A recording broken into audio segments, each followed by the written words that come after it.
Good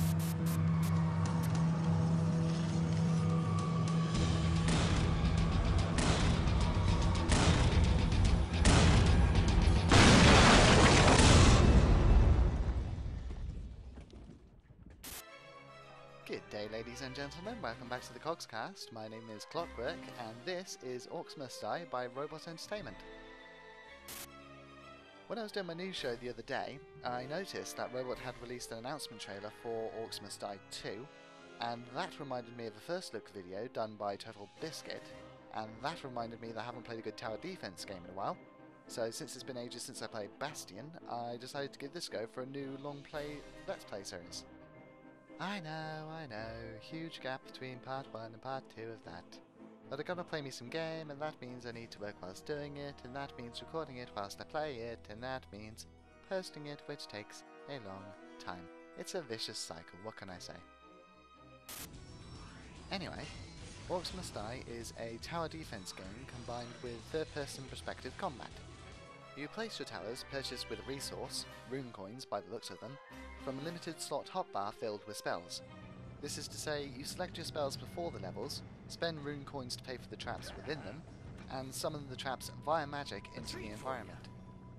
You place the traps within the environment using a third-person perspective camera, which is the wrong perspective to actually use. It should be top-down, but it doesn't hamper your ability to actually get the job done. The orcs then burst through the door, run through your traps, most of them will die, and then you kill the survivors using either melee weapons, or later in the game, magic. The game has slightly repetitive music and a lot of canned soundbites and not much story, but the core of the game, the tower defense aspects, are intricate enough to make the entire experience worthwhile to a tower defense aficionado. To win requires a forethought before the levels and quick thinking during, and on the whole, the entire package provides a challenge, and that's the main thing. From the looks of their website, Orcs Must Die is Robot Entertainment's first solo effort, having previously put most of their work into support for Age of Empires 3 and Halo Wars, as well as providing the first two civilizations for Age of Empires Online and Hero Academy for the iPod and iPhone App Store. This suggests that Robot Entertainment is a strategy genre games developer, and it's no surprise that they went into developing a tower defense title for their first release, which went light on the non-strategic elements of the game, such as developing the story and setting beyond a mere framework. As I play the game, you'll notice a certain degree of narration and certain aesthetics that suggests there is actually a classic, albeit tongue-in-cheek, fantasy universe in there somewhere. But it's never fully presented to the player's observation, or at least I haven't seen it in the first few hours of the game, nor is there any indication that it will be presented later on. The setting is a system mask for a tower defense title, and nothing more. Overall, if you enjoy tower defense games, this and its as yet unreleased sequel are a couple of games you'll want to be spending some time on. And that is about enough from me, I think. Let's go kill some orcs. Okay, so as you can see, I've already played the first couple of levels on easy, just to test out the settings and so on and so forth before I started recording and playing. But before I start though, I thought I might just go over a few of the level select menu details, the difficulty, the upgrades and so on and so forth. So as you can see, there are 3 different difficulty settings: Apprentice Easy, already selected, War Mage Normal, and Nightmare Hard, Nightmare requiring you to unlock by a War Mage, and Apprentice limiting you to a 2 skull reward.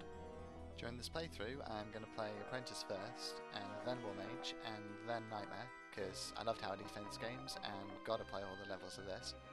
So I've got 4 skulls available for upgrades, got those by doing the first 2 levels, so complete levels to upgrade each of the different traps and weapons and things. So as you can see, spend 8 on the spike trap in order to upgrade it, give it a short snare, sticky tower trap, so targets even more, arrow traps trigger from further out, and boom barrel does more damage to a larger blast radius, although why you'd want to use that I have no idea. So okay, I'm going to set it to Apprentice, play through all of these, and I'm going to replay through each of these levels I've already done so you guys can see. And away we go. There are the controls, easy enough to use, although the sprint is a little bit awkward with the keyboard. I should use my gamepad. Why am I not using my gamepad with this game? Psycho traps and weapons, really?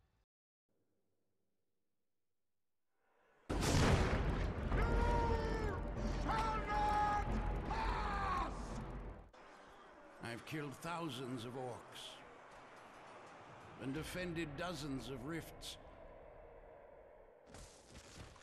And this is how it ends. One slip and a kobold's blood, and my skull cracks open on the gatehouse steps. So now the task of defending this fortress falls to my apprentice.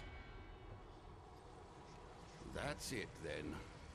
The world is doomed. Who knows? It's all up to me now. Rest well, crazy old man. First things first. Let's see what he left me in this spell book. Yeah, I know. His mother dropped him on his head. It can't be helped. So yeah, you spend rune coins to buy traps. As I say, I've already played the first couple of levels, so I've unlocked the arrow wall trap, the explosive barrel, and a couple of extra slots. Your main weapons are the crossbow, which you can attack the enemy from long distance, and the blade staff for close quarters combat. Personally, ranged weapons. That's the only thing you ever need to do in any game ever made.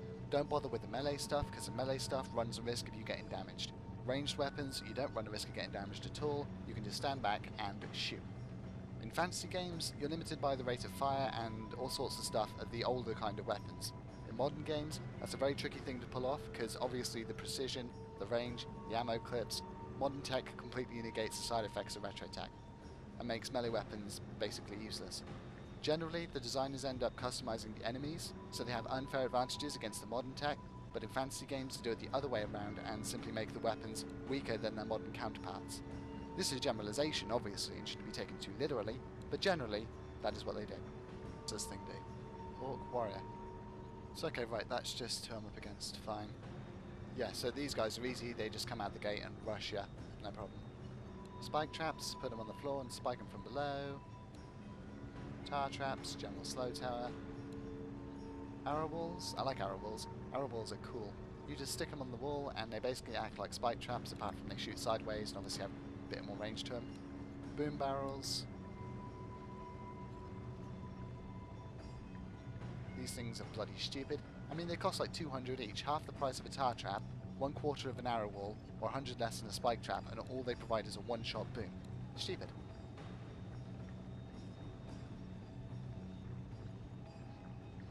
So yeah, skip the blade staff because there's not much point in that. Go with that and that. May as well take the blade staff then, because oh, meant to move it.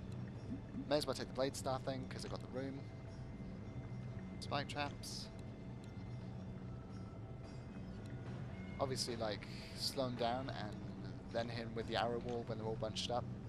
Probably not a necessary strategy at this point on the difficulty, but it's there and you can do it, so why not?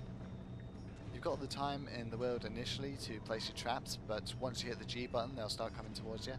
And then you've got like all of 5 or 6 seconds between rounds in order to place new traps. So like the best idea is to come up with a good strategy initially. And mine, as I've been saying, is slow traps up front. Take pot shots at them with the crossbow, arrow traps to kill the vanguard, then if they get past, spike traps to kill the bunch up crowd. This is a standard tactic for pretty much any tower defense game you care to name.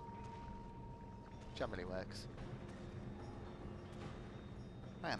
The two ways the crossbow works is this way, so the accuracy goes lower the more you hit the button. Making the best way to use is take careful shots, like so. Because there's actually precision targeting in this game. So, like for example, this is one of the orcs. If you hit him in the head, it does major damage, but if you hit him anywhere else, they've got like armor and that to defend themselves. It's a pretty neat system, all things told. Little pig, let me in. Oh, you've also got these guys here. It's the first level, so they'll give you backup so you can learn. In this case, archers, who will, as they come across following these lines that are painted in the air, these guys will shoot at them in order to assist you.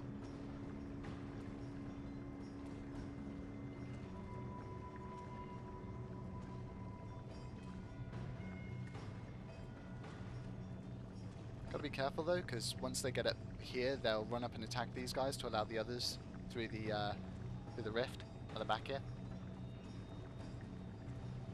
Well, as I said, why this is even here? If you don't know you're going to be attacked by orcs all the time, why put this here? That doesn't make any sense. But yeah, you can sell these for like 400, so 400 cost, 400 sell. So if I wanted to, I could replace all this slot with no penalty, either right now or in between each individual round. But this is what I want, so yeah, unleash the horde time.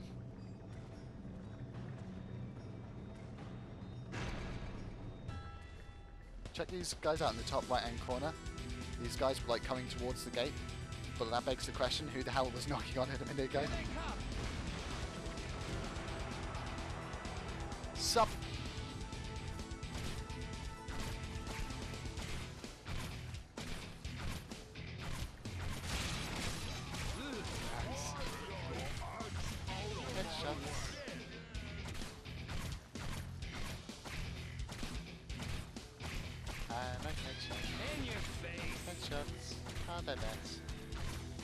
Developers should have made the orcs different head heights, because if you hold the mouse at the same y-axis level, it's like shooting fish in a barrel.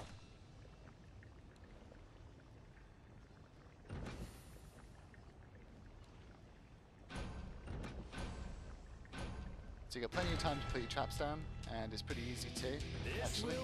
I mean, the interface makes it pretty easy. You meant to use top-down for this type of virtual construction. I mean, it's not half bad as it is.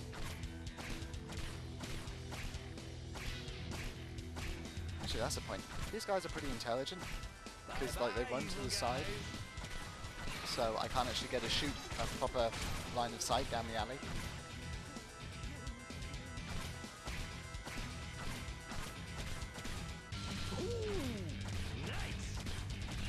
Skills.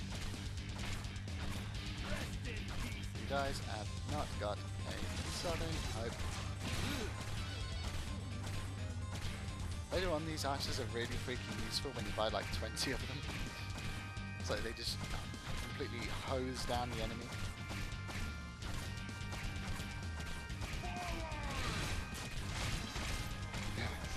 I can't tell you how much fun this is.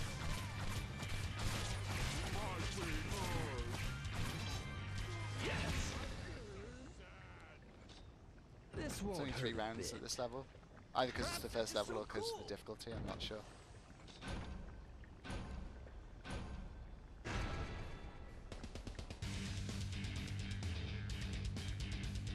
Yeah, the potions.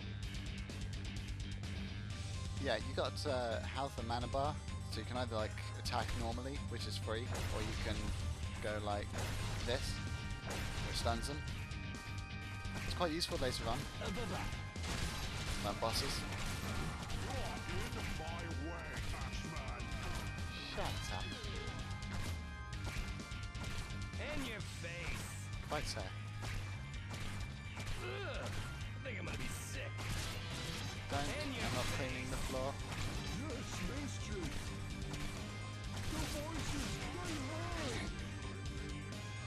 You guys are silly. What if I even need to do anything?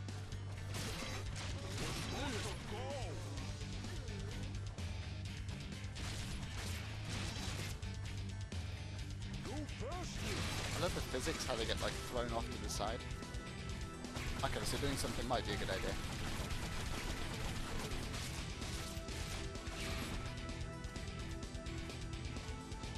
Put a couple more traps down. Attack these guys. Good times, good times. Catnip frogs, what the balls are you talking about? And win. Easy as easy. Well, it's set on easy, okay, but it was fun. Continue.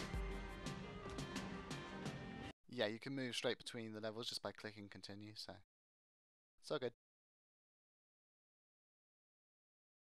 Win.